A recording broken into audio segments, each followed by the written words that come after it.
부동산 투자의 모든 것을 알려드립니다. 내 집을 부탁해 진행을 맡은 안희원입니다.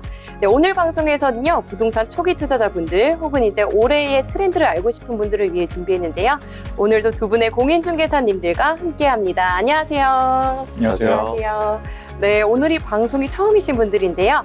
먼저 김서우 공인중개사님부터 자기소개 부탁드립니다. 네, 안녕하세요.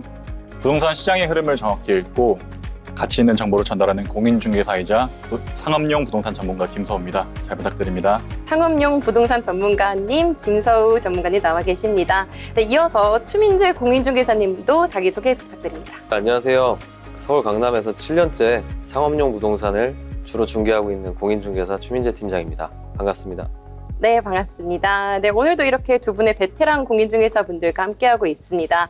네, 오늘 이어지는 그런 내용들이 정말 올해의 부동산 트렌드를 한눈에 파악할 수 있으니까요. 오늘 방송 끝까지 집중해 주시면 감사하겠습니다. 그럼 이어서 오늘의 트렌드 본격적으로 알아보도록 하겠습니다. 네, 김세호 팀장님.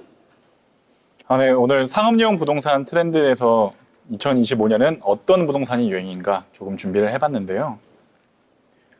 첫 번째로 트렌드를 정하는 대표적인 4가지 요소들을 한번 읽어드리겠습니다. 첫 번째, 금리 인하, 부동산 규제 완화, 시장 변화, 정부 정책 및 법 개정.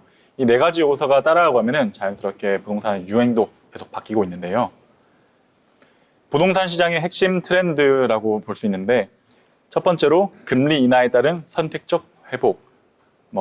금리 인하가 돼서 무조건적으로 회복하는 게 아니라 핵심 지역이 중심가로 반등된다거나 외곽 지방 지역은 지연될 수도 있고요. 수익형 부동산이 매수세가 증가하거나 아니면 사옥이 유행하거나 그런 경우가 있습니다. 그리고 똘똘한 한 채 선호 심화. 2025년은 똘똘한 한 채를 선호하는 심리가 심화될 거라고 생각을 하고요.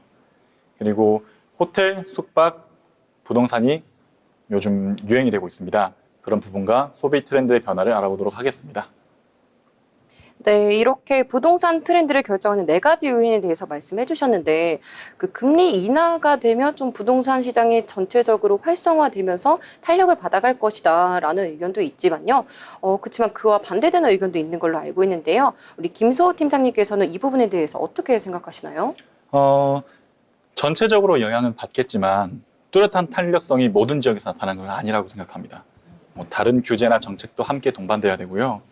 투자가 몰리는 지역이 거기서부터 천천히 반등이 시작될 것 같고, 즉 입지와 수요에 따라 시장 흐름이 차별화될 것이다. 그렇게 볼 수 있겠습니다. 아, 그렇군요. 그렇다면 정부의 규제에 대해서도 말씀을 해주셨는데, 그럼 이번에는 추민재 팀장님께서 정부가 좀 규제를 이런 건 좀 시급하게 완화해야 된다, 혹은 개선해야 된다라고 생각하시는 부분이 있다면 알려주세요.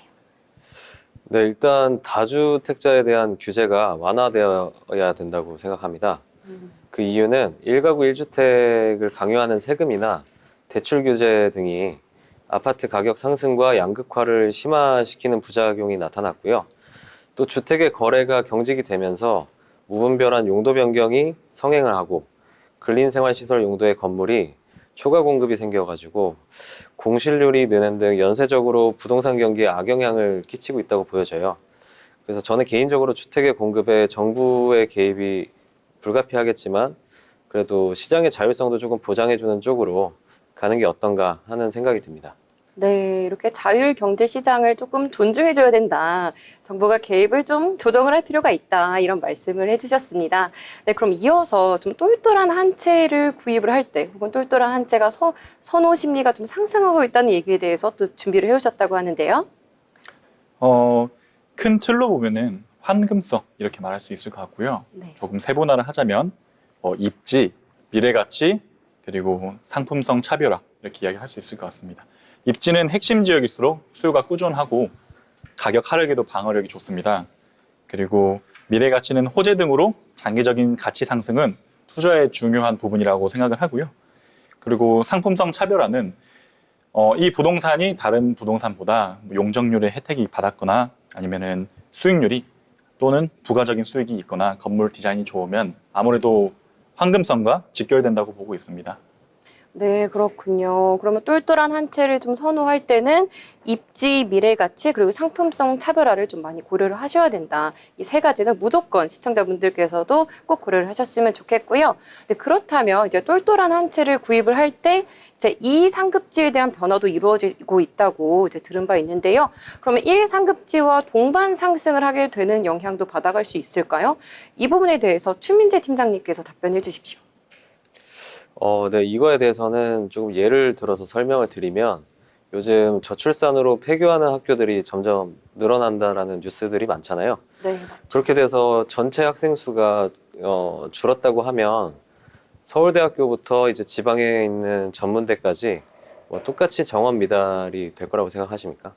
저는 아니죠. 서울대학교는 정원 미달이 될 수가 없죠. 네, 저도 그렇진 않을 거라고 이제 생각을 하고요. 서울대학교 지원자의 정원은 항상 초과될 것이고 그 다른 학교들이 모두 폐교를 하고 가장 마지막에 남는 것이 서울대학교일 거라고 생각합니다.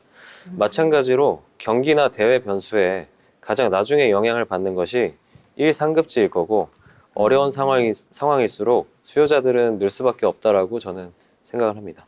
네, 요즘 트렌드가 똘똘한 한 채 선호 심리가 강화된다고 말씀해 주셨는데요. 이런 경우에 제2상급지의 선호 심리가 같이 상승을 하고 있는데 이에 대해서 1상급지도 같이 상승을 할 것인가? 라는 답변에 대해서 우리 추공인중개사님께서 서울대학교 정원 남아돌지 않습니다. 라고 말씀해 주시면서 우리 제1상급지는 말 그대로 1상급지로 남게 될 것이다. 이런 말씀 해주셨습니다.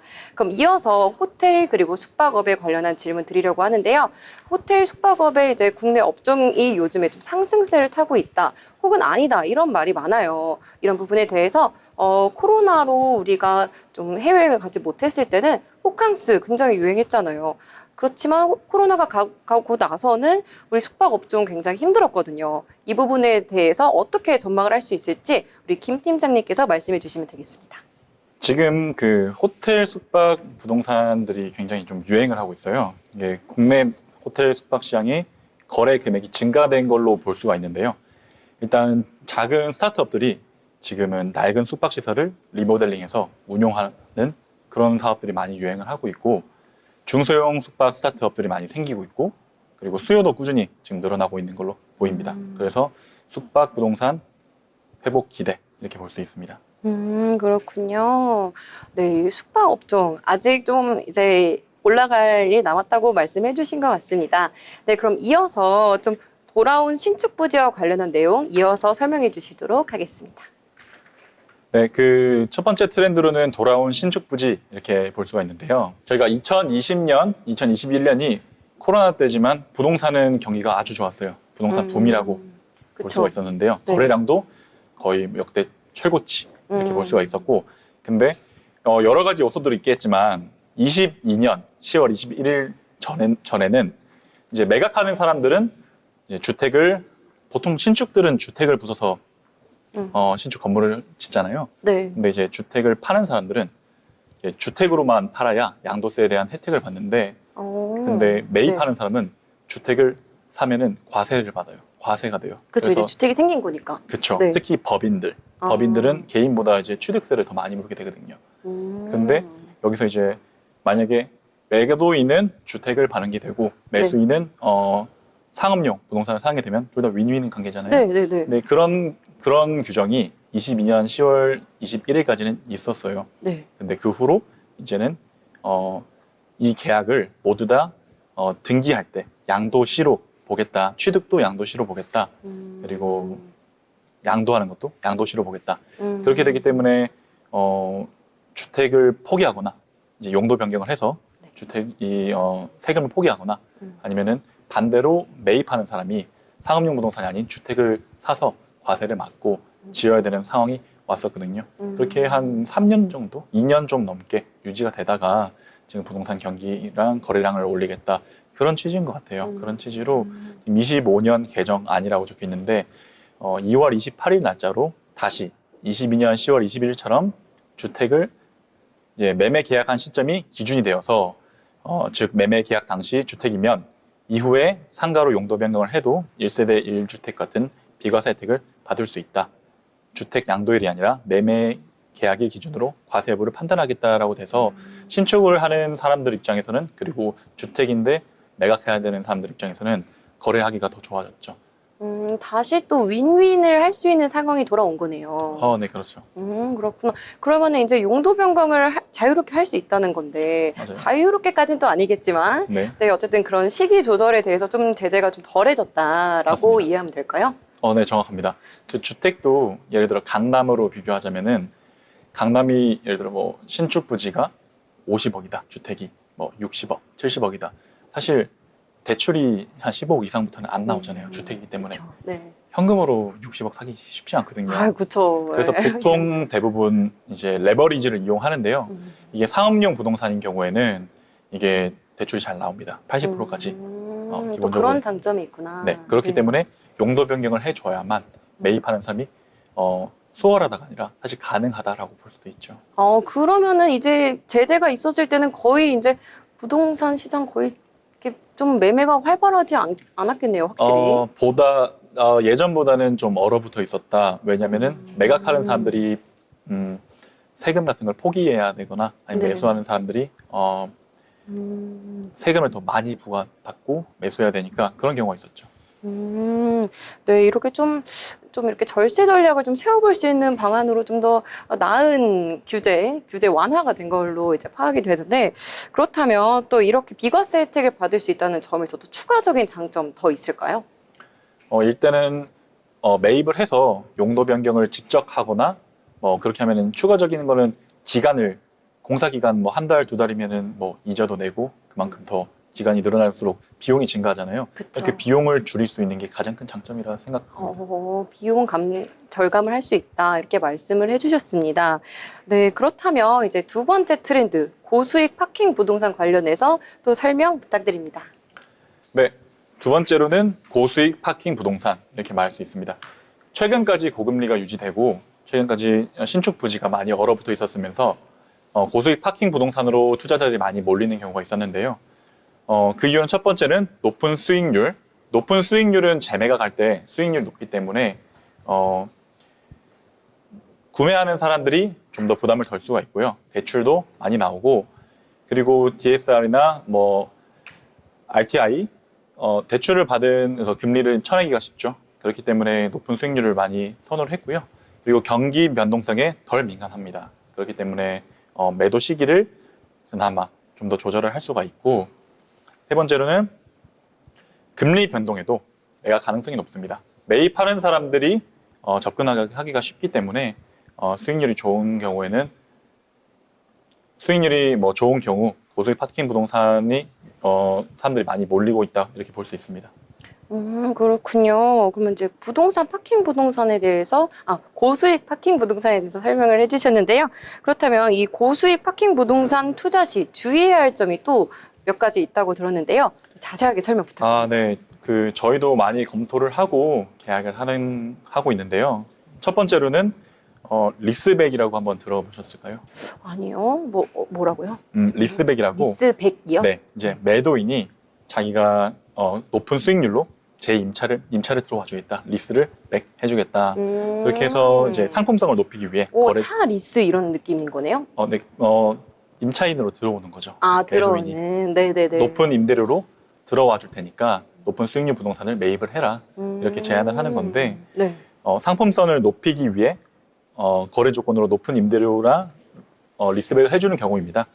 하지만 이런 경우에는 이제 임대 기간을 유지를 못하거나 아니면 중도 퇴실할 가능성이 있어서 계약 조건을 꼼꼼히 확인하고 특약도 이제 꼼꼼히 적어야 되는 경우가 있고요. 두 번째로는 주변 시세보다 비정상적으로 높은 임대료를 내는 고수익 파킹 부동산 이렇게 볼 수가 있는데 만약에 임차인이 여기가 그렇게 그 시세답지 않은 상권이에요. 근데 만약에 임차인이 중간에 중도 퇴실을 한다. 그럼 사실 동일 임차인으로 맞추기가 좀 힘들 수가 있죠. 그쵸. 그럼 공시를 유지해야 되고 그럼 처음에 생각했던 이제 고수익 파킹 부동산이 아닌 게 되죠. 그런 경우는 예상 수익을 이제 유지하기 어려울 수 있다. 네, 그렇게 볼 수 있죠. 네, 예상 수익을 좀 유지하기가 그렇게 되면 예상 수익을 유지하기 확실히 어려울 수가 있겠네요. 네, 그렇다면 이어서 이제 고수익 파킹 부동산 질문 이번에 추 팀장님께 한번 드려보도록 하겠습니다. 네, 고수익 파킹 부동산을 좀 고려를 할 때 좀 입지 굉장히 중요할 것 같은데요. 근데 사실 언제까지나 이제 도로의 모습이나 이런 것들이 항상 똑같진 않잖아요. 개발은 언제 곧 이루어질 수도 있다고 생각이 드는데요. 혹시 이런 새로운 고수익 파킹 부동산 자리를 좀 먼저 선점하기 위해서 본인만의 꿀팁, 또 이런 도로 개발 같은 소식들을 누구보다 빨리 받아볼 수 있는 그런 소식, 그런 꿀팁 같은 것 좀 전수해 주실 수 있을까요?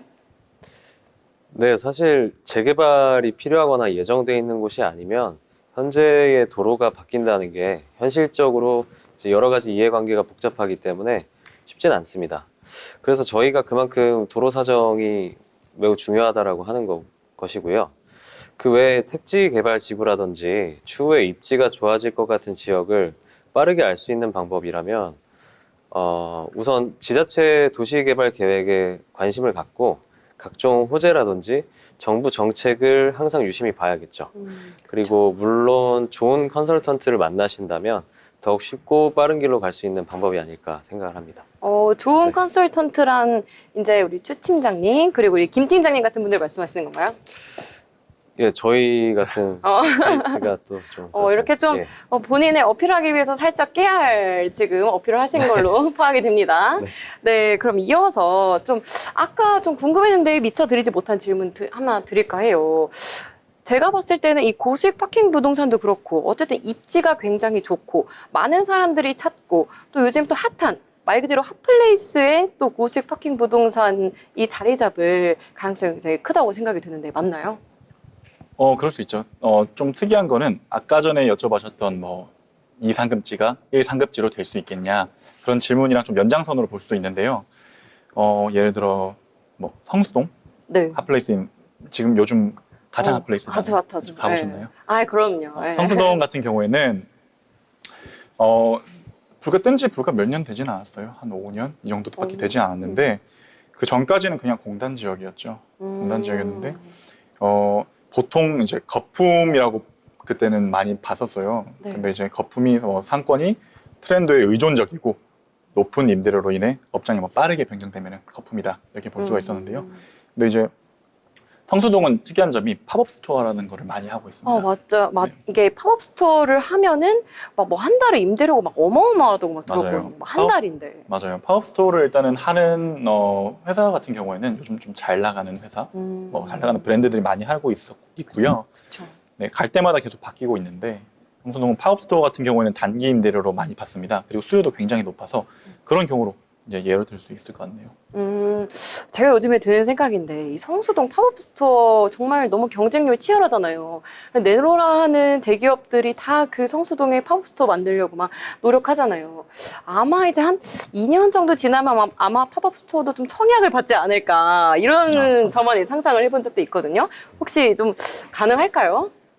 뭐 정말 입지가 좋고 이제 수요자들이 몰리는 데라면 뭐 청약은 아니겠지만 이제 조금 뭐 임대 예약이라든지 그런 건 좀 있지 않을까. 임대 예약까지는 네. 갈 수 있다. 네. 혹시 지금은 어떤 식으로 그 이후에 팝업 스토어를 열 대기업들을 좀 어떤 식으로 모집을 하고 있는 추세인가요?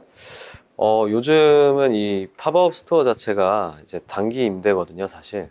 그래서 면적 대비 임대료를 받을 수 있는 저희는 통상 이제 NI라고 하는데 그게 이제 평당 임대료가 높기 때문에 이제 임대인 분들도 적극적으로 먼저 기업한테 태핑을 해서 네, 유치를 하는 이런 경우가 많고요.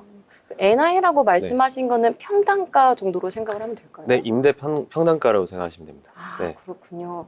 네, 언젠가 이제 성수동 청약, 팝업스토어 청약이 오는 그날까지 우리 시청자분들도 끝까지 집중해 주시면 좋겠고요. 그럼 이어서 또 이렇게 고수익 파킹 부동산 다음 내용으로 가보도록 하겠습니다.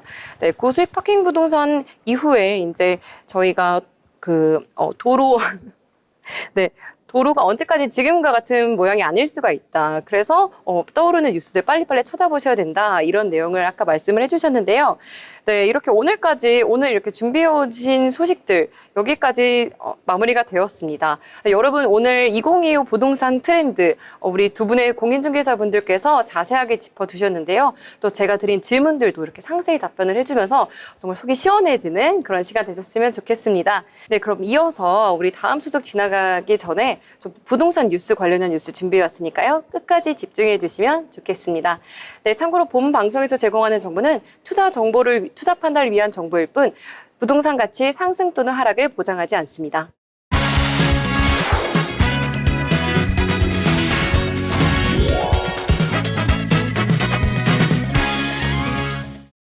네, 이번에는 부동산 소식들 꼼꼼하게 찾아보기 어려우신 분들을 위해 준비했습니다. 네, 부동산 뉴스 요약해서 전달드리도록 하겠습니다.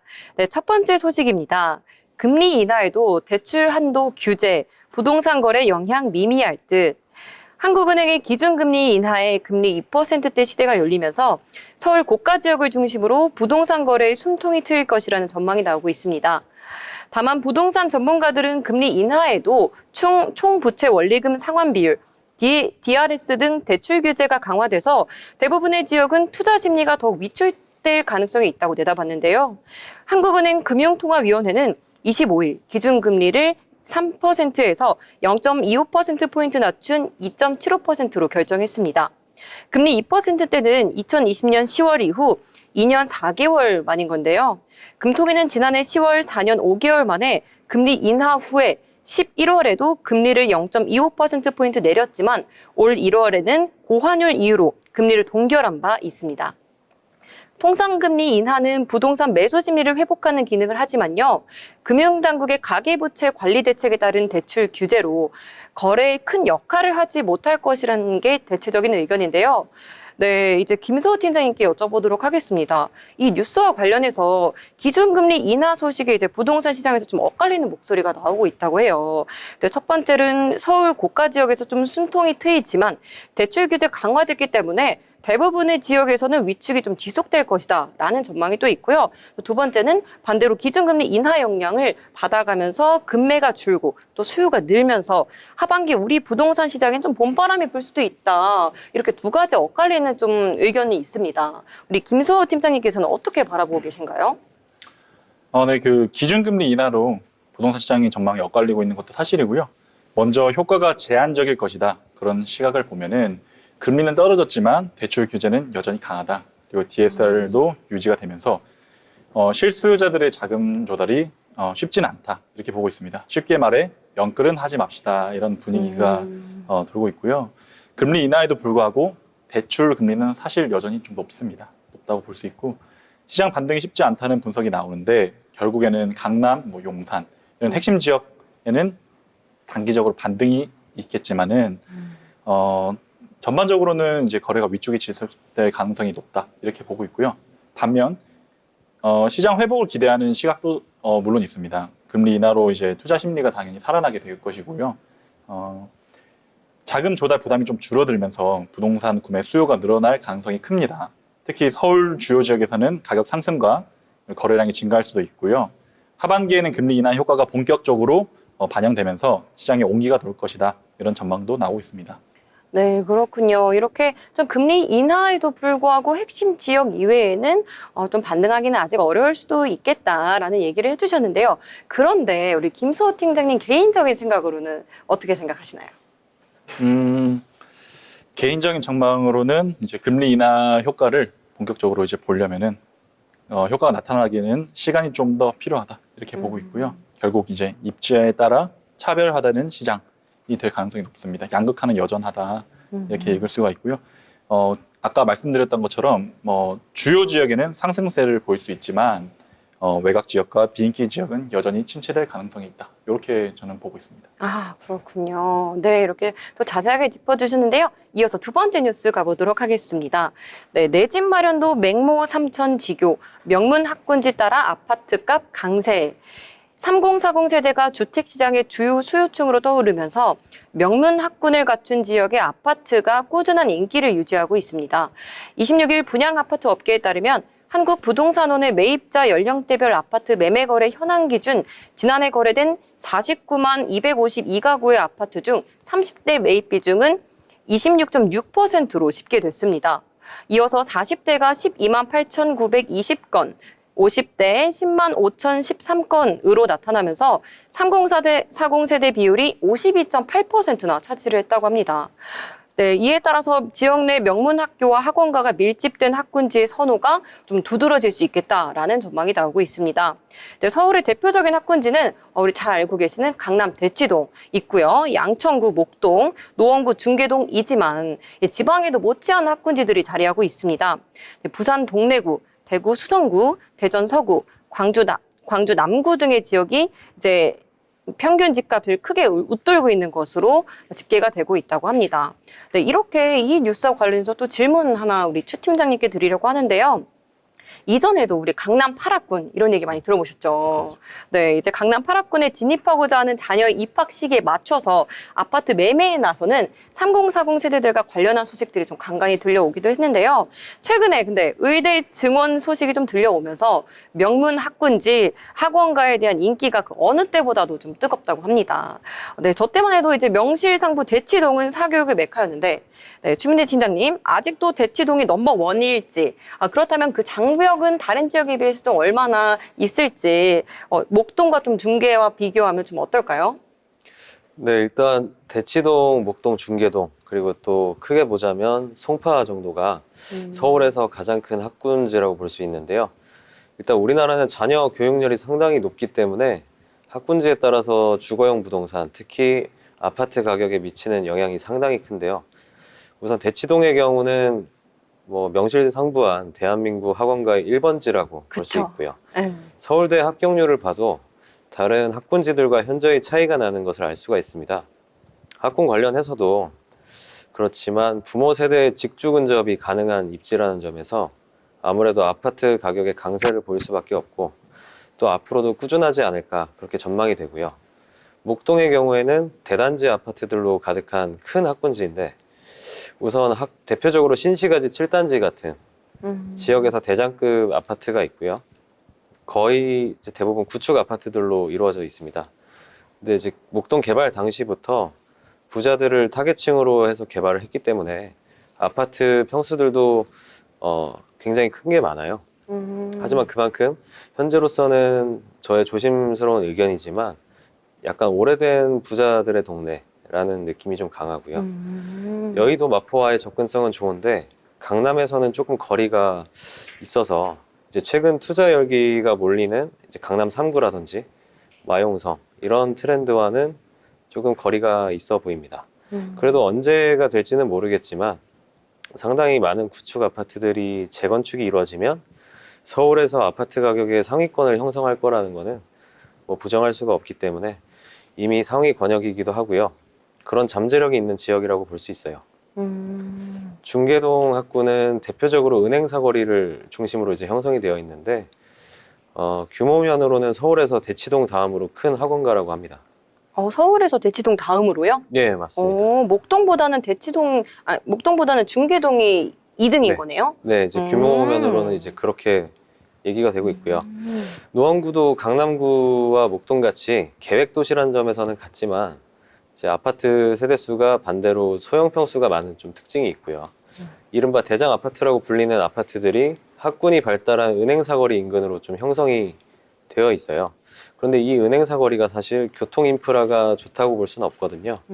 오히려 중계역이나 하계역 쪽 자리 잡은 아파트들이 좀 더 이제 교통 인프라는 좋은데 그 이제 은행 사거리 인근 쪽의 아파트들이 평균 거래 시세가 더 높게 형성되어 있는 것을 보면 이 학군지 자체가 최우선적으로 학군에 따라서 아파트 가격이 좀 좌지우지되는 지역인 것 같다라고 생각이 듭니다.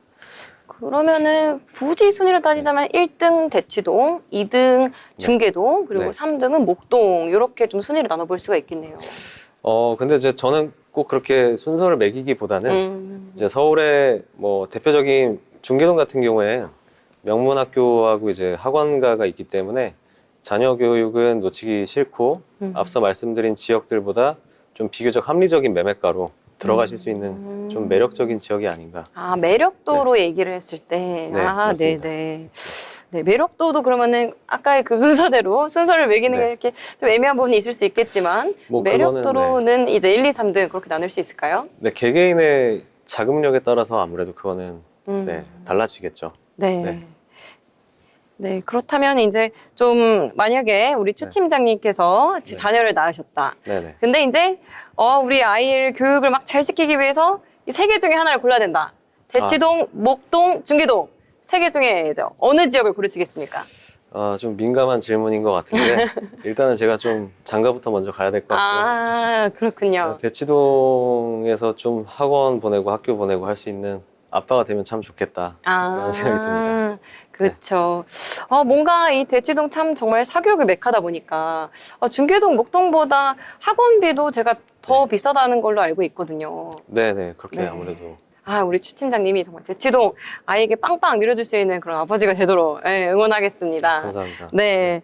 그러면은 이제 서로의 대표적인 명문가와 학교들과 학원가가 있어서 좀 자녀 교육도 놓치지 않으면서 이제 좀 합리적인 가격대로 매매를 할 수 있는 지역이 이제 중계동이다라고 말씀을 주신 것 같아요. 네, 그럼 이어서 좀 세 번째 뉴스도 살펴보도록 하겠습니다.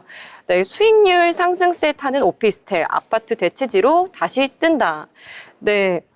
최근 정부의 대출 규제 강화로 오피스텔 월세 수요가 좀 급증하면서 수익률도 꾸준히 상승세를 보이고 있는데요.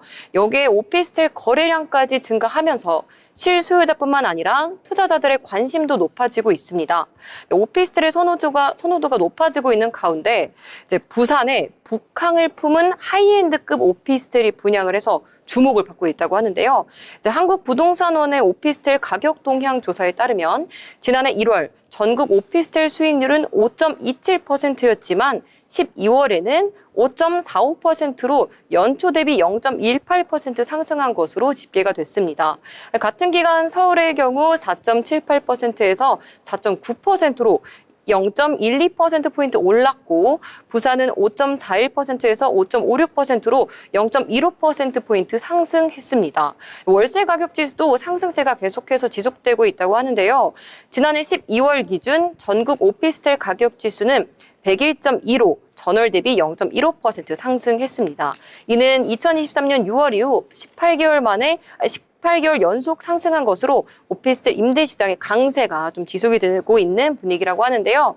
네, 이 기사와 관련해서 좀 하이엔드급 오피스텔 인기 많이 상승하고 있다. 이런 내용인데요.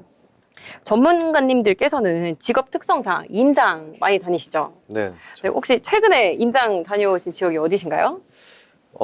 저희는 보통 이제 강남 지역에서 많이 좀 상업용 부동산 위주로 하다 보니까 네. 네, 아무래도 신사동이나 논현동 그런 데. 신사동. 네. 저번 방송 보니까 이제 소연 아나운서님께서 이제 가로수길이 있으면 이제 세로수길도 있다. 이런 얘기에 정말 장난 아니냐. 정말 저에게 장난치시는 거 아니냐 이런 말씀해 주셨는데 그럼 가로수길, 세로수길 이렇게 신사동, 네. 강남동을 많이 돌아다니시는군요. 맞습니다. 네, 그러면 강남동, 신사동에도 좀 이 하이엔드 오피스텔들이 있을까요? 네, 뭐 이제 원 에디션이라는 또 하이엔드 오피스텔이 이제 분양을 했고요. 또 파크사이드 도산, 도산에. 더 네. 피크 도산. 네네. 네, 그러면은 이 하이엔드급 오피스텔 좀 임장을 다니면서 사실 저도 최근에 봤던 게 이제 그 건물 입구 비밀번호를 누르면 엘리베이터가 도착하게끔 되어 있는 거예요. 네네. 기다리는 시간이 없게. 네. 이런 것도 좀 하이엔드 스타일이다 이런 생각이 들었거든요. 네. 혹시 이제 임장을 다녀보시면서 와 이런 하이엔드에는 이런 시스템도 있다. 네. 이런 게 있다면 좀 소개해 주실 수 있을까요? 이제 제가 주로 다루는 분야가 상업용 부동산이다 보니까 좀 이런 하이엔드 오피스텔이라든지 이런 거는 제가 많이 접하지는 못했는데요. 뭐 그래도 예전에 갔었던 시그니엘 레지던스 같은 경우에는 제가 이제 가봤을 때 커뮤니티 시설이라든지 롯데 호텔의 서비스를 이제 거주를 하면서 받을 수 있다는 그런 게 상당히 좀 인상이 깊었습니다. 네, 시그니엘 정말 꿈의 거주지죠. 맞습니다. 네. 네. 그러면은 이제 그 시그니엘에 이제 들어가시게 된다면 들어가고 나서 이제 대치동에는 자녀 보내고 그러면 너무 꿈 같겠네요. 그렇죠. 네. 네. 그럼 이어서 이제 네 번째 이제 세 번째 뉴스 이어가 보도록 하겠습니다.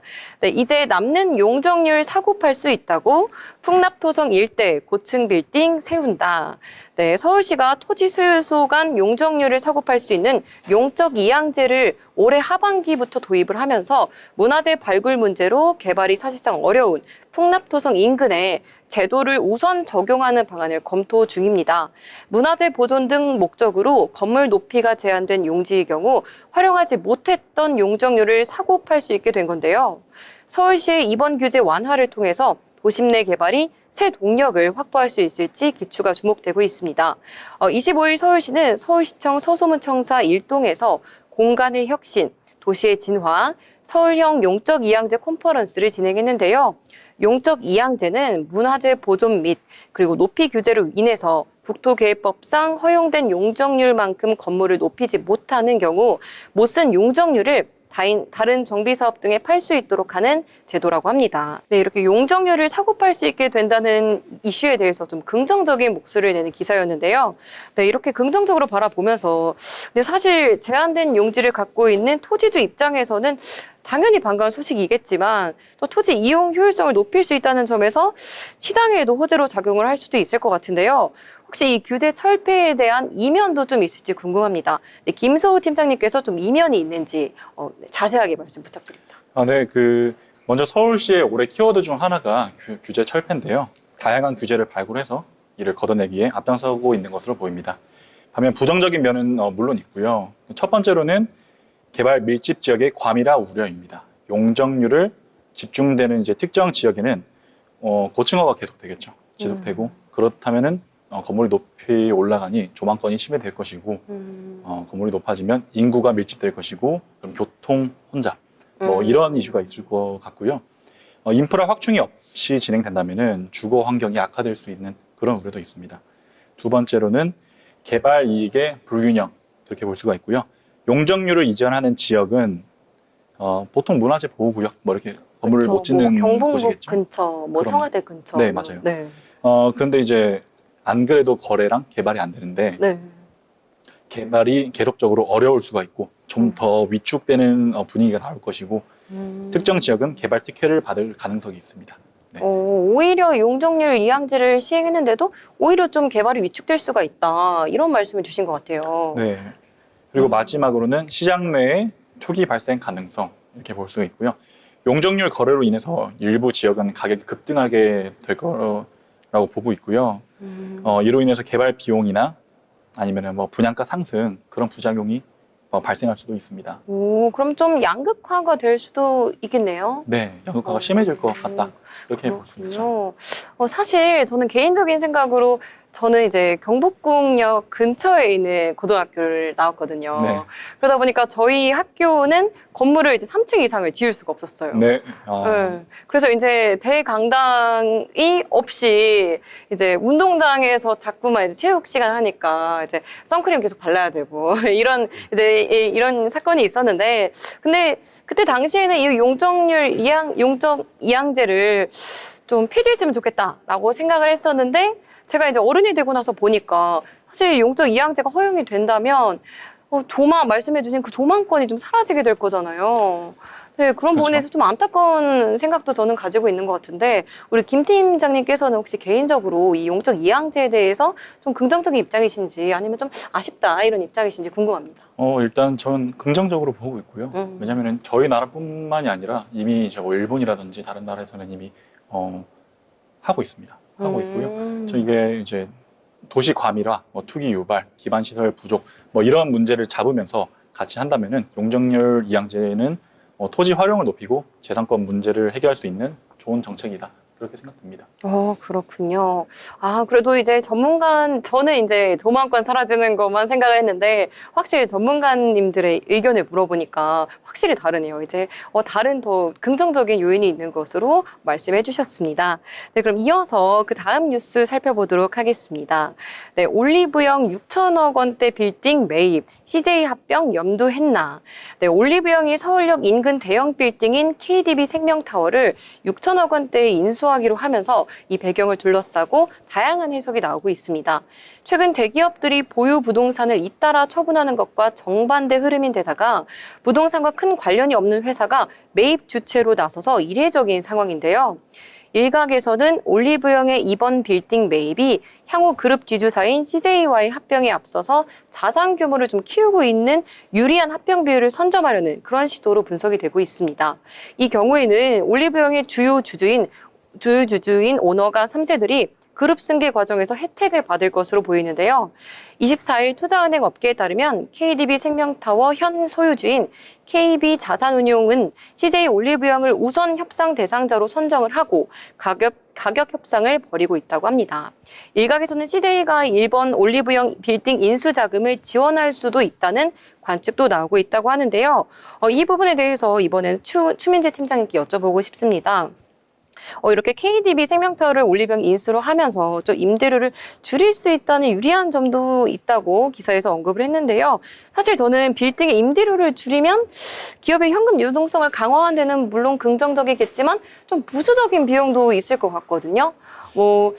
이 비유가 적절한지 모르겠지만, 인플레이션이 있으면, 메뉴판 비용, 이제 구두창 비용 맞나요? 네. 그런 게 있는 것처럼, 굉장히 큰 기업이 이사를 가고 어떤 새로운 빌딩을 인수를 하고 이러는 과정에서 부가적인 비용도 있을 것 같아요. 네, 이 부분에 대해서 우리 추민재 팀장님께서 어떻게 생각하시나요? 네, 일단 기업이 부동산을 매입하게 되면 각종 이제 세금이라든지 이제 이자 비용에 대한 지출이 분명히 있을 건데요. 현재 CJ 올리브영이 KDB 생명타워의 거의 절반을 임차에서 사용 중인 걸로 알고 있어요. 그만큼 이 임대료가 연간 금액으로 따지면 상당할 겁니다. 우선 올리브영이 KDB 생명타워를 본사 거점으로서 상징적인 건물로서 탈바꿈하겠다는 그런 의지가 있었을 것으로 보이고요. 실제 인수를 하게 된다면 올리브영의 매입자금 대출, 이자에서 올리브영의 외부 임차사의 임대료 수익을 상계하고 본인들이 임차인이었으면 납부해야 했을 임대료를 감안하면 장기적으로 봤을 때 더 이익이라고 생각을 했을 겁니다. 우선 자산으로서의 추후 가치 상승에 따른 매각 차익도 무시할 수가 없기 때문에 이런 결정을 했을 것으로 보이고요.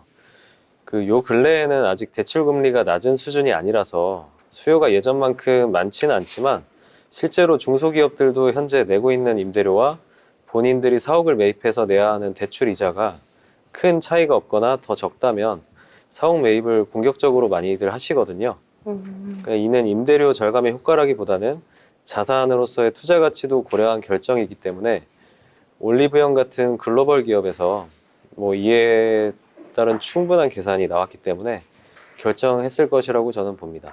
근데 또 반대로 사옥을 매입할 수 있는 자금력이 충분한 기업들도 기업의 현금 흐름을 위해서 일부러 임대로 들어가는 경우도 상당히 많고요. 네. 일부러. 네네. 그렇구나. 저는 되게 소형도 아니죠. 정말 정말 미미한 수준의 그런 부동산 거래를 하다 보니까 이렇게 큰 개념에서 거시적인 개념에서의 현금 흐름 이런 것들은 또 새로운 시각이네요. 그렇군요. 그렇다면 아까 이제 1상급지, 2상급지에 대한 내용이 나왔었는데 혹시 그 2상급지가 1상급지를 도약이 가능할지에 대해서 좀 더 자세하게 설명을 많은 시청자분들이 궁금하실 것 같아요. 사실 이 1상급지, 2상급지를 이렇게 나누는 것 자체가 많은 분들이 좀 다양한 시각을 갖고 있는 걸로 알고 있는데 사실 이 2상급지에 투자하고 계신 분들도 많으실 테고 또 이후로 다시 1상급지로 올라가기 위한 그 지역들을 미리 몰식하고 있는 분들도 많으실 텐데 우리 추 팀장님께서는 2상급지, 1상급지로 도약 가능할까? 혹은 새로운 지역, 어떤 지역이 좀 2상급지 또는 1상급지로 반등 가능할까? 이런 거 한번 꿀팁 좀 주시면 좋을 것 같아요.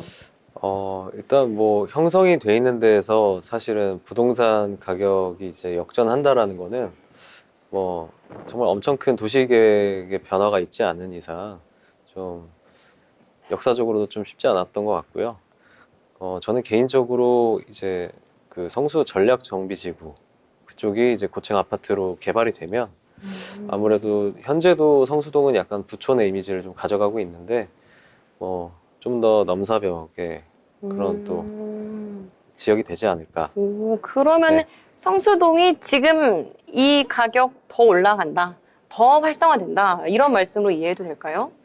네, 저는 그렇게 보고 있습니다. 오, 네. 그렇구나. 그러면은 이제 성수동, 이제 너무 많이 유명해져서 이제 너무 많이 올라가서 이제 좀 다른 지역을 좀 몰색해 보여야 되는 게 아닌가라고 생각하셨던 분들은 네. 아직 늦지 않았다. 성수동 지금 진입하셔라. 이렇게 좀 말씀드려도 괜찮을까요? 뭐 그건 조금 무책임하게 느끼실 수도 있을 것 같아서 네네. 이 성수동 옆에 이제 자양동도 자양동, 지금, 네, 재개발이 한창 좀 진행 중에 있습니다. 음. 그래서 뭐 이미 좀 가격이 높게 형성돼 있긴 한데 그쪽 같은 경우도 일단 한강변이고 그쵸. 강남 진출입이 되게 용이하거든요. 네. 그리고 성수동 옆에 이제 점점 상권도 좀 번져나가는 뭐 그런 현상도 지금 보이고 있어서 저는 자양동도 좀 눈여겨 보시면 좋을 것 같습니다. 그렇군요.